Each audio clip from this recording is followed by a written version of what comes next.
আসসালামু আলাইকুম গাইস।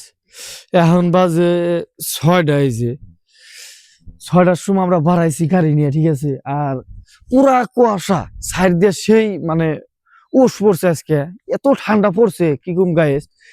তো মোটামুটি আমরা যাবো আজকে ধুবড়ি। ধুবড়ি যাওয়ার আমি আজকে প্ল্যান একটা কামের জন্য, মানে জ্বালাক পাইছি ধুবড়ি, ঠিক আছে। তো ধুবড়ি যাবো, মাছ রাস্তায় গেছি, হাজাতে ফুরাইছে তেল। এই বিপদে পড়ছি, তেল ফুরাই গেছে। এখন কি করি? এই যে স্কুটি নিয়ে আইছি, মামার স্কুটি, ঠিক আছে। তো এই স্কুটির নাম্বার প্লেট নিবার নিয়ে গেছি ধুবড়ি। তো আবার লঞ্চ ছাড়বো আবার 6:30টার সময়, আর একটা 6টার সময় ছাড়ছে অলরেডি, 6টা বাজে নি। তো এনে 6টা বাজে এখন আইছি আমরা তেল ডিপোতে, ঠিক আছে।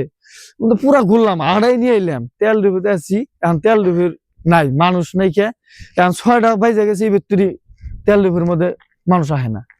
তো আমরা যে বিপদে পড়ে রয়েছি, ফোন মারে তাও আইতেছে না। তাহলে কিবা করে এই বিপদ গুণা হবো। হ্যাঁ, তাহলে থাকে একটা বিপদের জন্য, উদ্ধারের জন্য, ঠিক আছে। তো যাই হই, এখন উপায় নাই। খে দেখি কোন তারিখ আহে ডিপওয়ালা। তো ওই তারিখ ওয়েট করে নিয়ে যাই না, লঞ্চ পাম হই না পাম যাই না।